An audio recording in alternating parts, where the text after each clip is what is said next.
السلام علیکم class 10th، امید کرتی ہوں آپ سب خیریت سے ہوں گے، اپنی صحت کا بھی خیال رکھ رہے ہوں گے اور ساتھ ساتھ پڑھائی بھی کر رہے ہوں گے۔ ٹھیک ہے، آج ہمارا اردو کا 5واں لیکچر ہے۔ سبق نمبر 1 مرزا محمد سعید پورا پڑھایا تھا، پھر میں نے آپ کو تفہیم عبارات کرائی تھیں۔ آج ہم پڑھیں گے حصہ نثر کا سبق نمبر 2 نظریہ پاکستان۔ ٹھیک ہے، تو سب سے پہلے ہم اس کے الفاظ معنی پڑھیں گے نوٹس میں سے، تاکہ ہم جب سبق پڑھیں تو ہمیں آسانی رہے اس کو سمجھنے میں۔ اپنے اردو کے نوٹس جو آپ کو اسکول سے ملے تھے، آپ نے خرید لیے ہوں گے، وہ کھولیے۔ ٹھیک ہے، اردو اے کے نوٹس،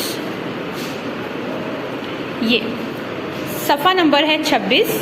سب سے پہلے ہم اس کے معنی پڑھیں گے۔ نظریہ پاکستان، لفظ دیکھیے، پہلا لفظ ہے نظریہ، وہ مسئلہ جس میں غور و فکر سے کام لیا جائے، سوچ۔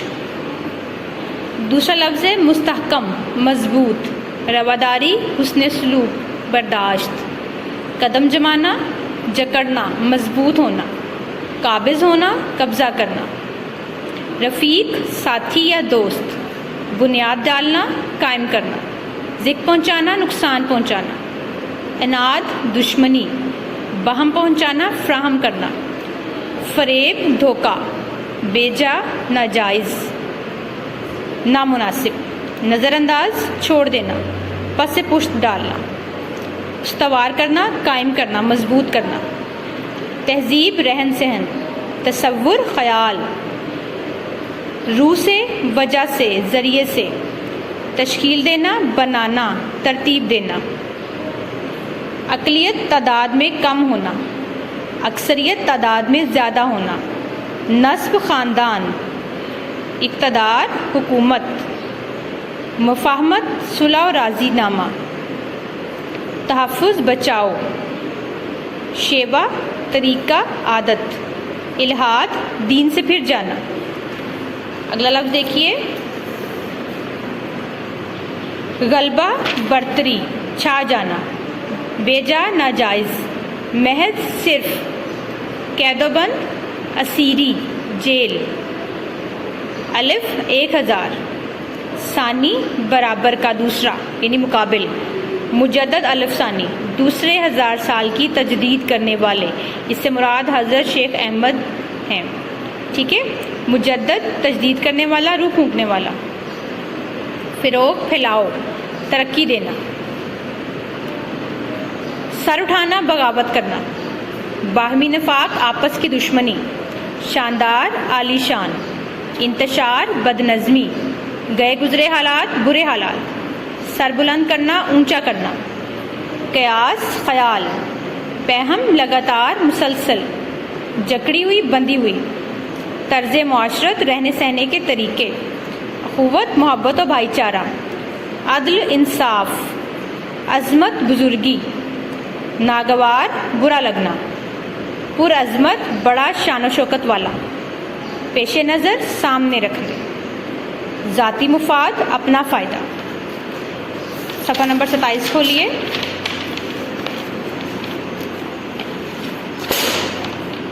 بالا تر، بلند، اونچا۔ امتیاز، فرق۔ جداگانہ، الگ الگ۔ ذہن نشین کرنا، یاد رکھنا۔ مساوات، برابری۔ فلاح و بہبود، بہتری، بھلائی۔ خدا ترسی، خدا خوفی۔ ترویج و اشاعت، رواج دینا، شائع کرنا۔ قیادت، رہنمائی۔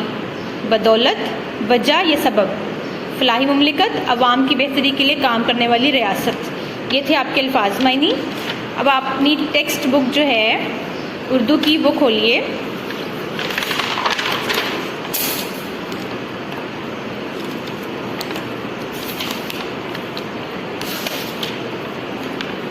صفحہ نمبر 22 کھولیے اس کا۔ آئیے اس کی ریڈنگ کرتے ہیں۔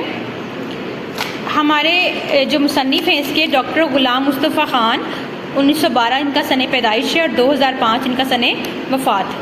ٹھیک ہے، اس کی آپ نے اچھے سے ریڈنگ کرنی ہے۔ پہلے جبل پور میں پیدا ہوئے تھے، 1928 میں انجمن اسلامیہ ہائی اسکول جبل پور سے انہوں نے 9ویں جماعت پاس کر کے علی گڑھ چلے گئے۔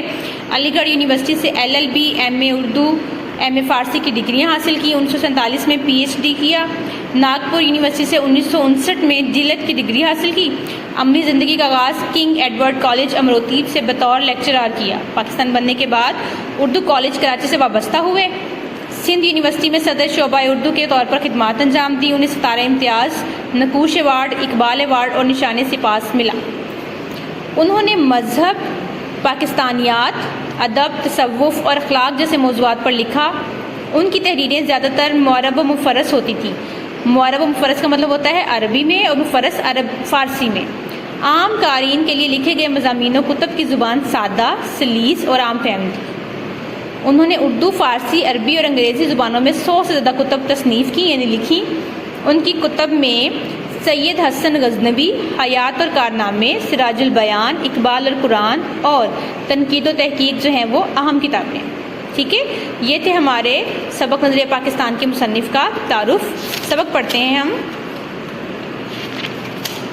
ٹیکسٹ بک میں صفحہ نمبر 22 پہ آپ کا سبق نمبر 2 حصہ نثر کا سبق نمبر 2 ہے نظریہ پاکستان، یعنی پاکستان کا نظریہ۔ وہ کون سی سوچ تھی جس نے ہمیں پاکستان بنانے پر، اس کا مطالبہ کرنے پر مجبور کیا۔ ٹھیک ہے، مطالعہ پاکستان سے تھوڑا ریلیٹ کرتا ہے آپ کا یہ سبق، آپ کا یہ لیکچر، تو غور سے سنیے گا۔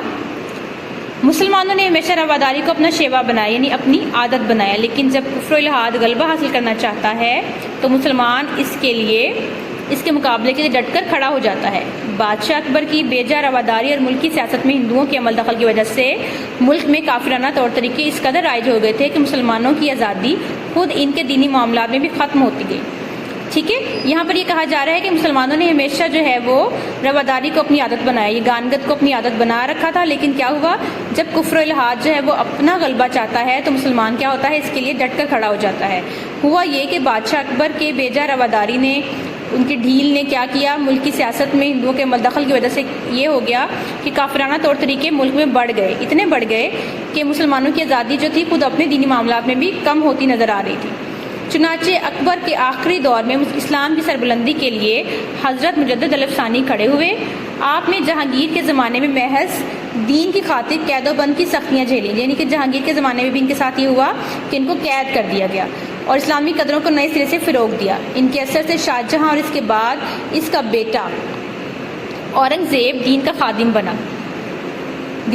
بنا، لیکن اورنگزیب کے بعد ہی اس کے بیٹوں کے باہمی نفاق اور کمزوری کی وجہ سے مغلیہ سلطنت کا زوال شروع ہو گیا۔ یہ آپ نے کلاس 8 میں بھی پڑھا ہوا تھا کہ اورنگزیب کے بعد اس کے جو ہے جانشین جو تھے اس قابل نہیں تھے کہ وہ وسیع سلطنت کو سنبھال سکیں۔ کیا ہوا کہ ملک میں حکومت کا زوال شروع ہو گیا۔ مرہٹوں اور ہندوؤں کے کئی گروہوں نے سر اٹھایا، انگریزوں نے اپنے قدم جمائے اور ملک میں انتشار پھیل گیا، لیکن ایسے گئے گزرے حالات میں بھی قوم کو فروغ دینے اور اسلام کو سربلند کرنے کے لیے کوششیں جاری رہیں۔ چنانچہ کیا ہوا، میسور کے سلطان حیدر علی اور اس کے بیٹے سلطان ٹیپو نے نہ صرف ہندوؤں اور انگریزوں کا مقابلہ کیا بلکہ افغانستان، ترکی اور پھر فرانس کو بھی اپنے ساتھ شامل کرنے کی کوشش کی، مگر ہوا یہ کہ دوسرے سرداروں نے اس کا ساتھ نہیں دیا اور انہیں کامیابی حاصل نہ ہو سکی، یعنی وہ غدار نکلے، انہوں نے ان کا ساتھ نہیں دیا۔ اسی زمانے میں شاہ ولی اللہ دہلوی اور ان کے صاحبزادوں نے مسلمانوں کی اخلاقی اور معاشرتی برائیوں کو دور کرنے کی تحریک شروع کی۔ پھر ان کے پوتے شاہ اسماعیل نے اپنے مرشد سید احمد بریلوی کے ساتھ اسلامی اصولوں کو دوبارہ رائج کیا، یعنی کہ دوبارہ اس کو لے کر آئے اور ملک کو غلامی سے آزاد کرانے کی کوشش میں 1831 میں اپنی جانیں قربان کی، یعنی اس مقصد میں انہوں نے اتنا کام کیا کہ اپنی جانیں تک قربان کرنے سے دریغ نہیں کیا۔ تاہم انہوں نے مسلمانوں کے دلوں میں جوش اور ولولہ پیدا کر دیا تھا، یعنی خود تو چلے گئے اس دنیا سے لیکن مسلمانوں کے دل میں جوش اور ولولہ پیدا کر گئے۔ چنانچہ 1857 کی جنگ آزادی میں مسلمانوں نے پھر اپنے قدم جمانے کی کوشش کی، لیکن انگریزی اقتدار مطلب حکومت اتنا مضبوط ہو چکا تھا، مستحکم ہو چکا تھا، اس لیے انہیں کامیابی نہ ہو سکی۔ اس زمانے میں سر سید نے مجبوراً انگریزوں سے مفاہمت کو غنیمت جانا، مفاہمت ہوتا ہے ان سے مل جانا، راضی ہو جانا۔ سر سید نے سمجھ لیا کہ ہم ان کے بغیر جو ہے وہ آگے نہیں بڑھ سکتے، فی الحال ہمیں ان کے ساتھ راضی نامہ کر لینا چاہیے، اور مسلمان قوم کی اخلاقی اور تہذیبی اصلاح پر توجہ دی اور ان کے دلوں سے احساس کمتری کو دور کرنے کی کوشش بھی کی۔ 1885 میں ہندوؤں نے کانگریس کی بنیاد ڈالی اور ظاہر یہ کیا کہ ملک کی تمام قوموں کو ان کے حقوق دلوائیں گے، جیسے آپ نے مطالعہ پاکستان میں پڑھا تھا نا کہ ہندو یہ ظاہر کر رہے تھے کہ کانگریس جو ہے مسلمانوں اور ہندوؤں دونوں کی جماعت ہے، جبکہ ایسا بالکل بھی نہیں تھا. وہ صرف اور صرف ہندوؤں کے حامی تھے، مسلمانوں کا تو ان کو بالکل بھی خیال نہیں تھا. لیکن بعد میں پتہ چلا کہ وہ صرف اپنے حقوق کا تحفظ چاہتے ہیں. انہوں نے مسلمانوں کو ان کے کاروبار سے محروم کرنے کی کوشش کی اور سرکاری ملازمتوں پر بھی قابض ہو گئے. یہاں تک آپ نے آج پڑھنا ہے.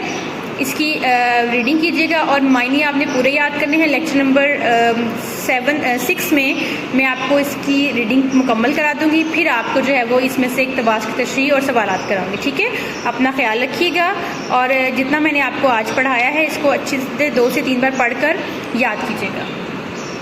اللہ حافظ.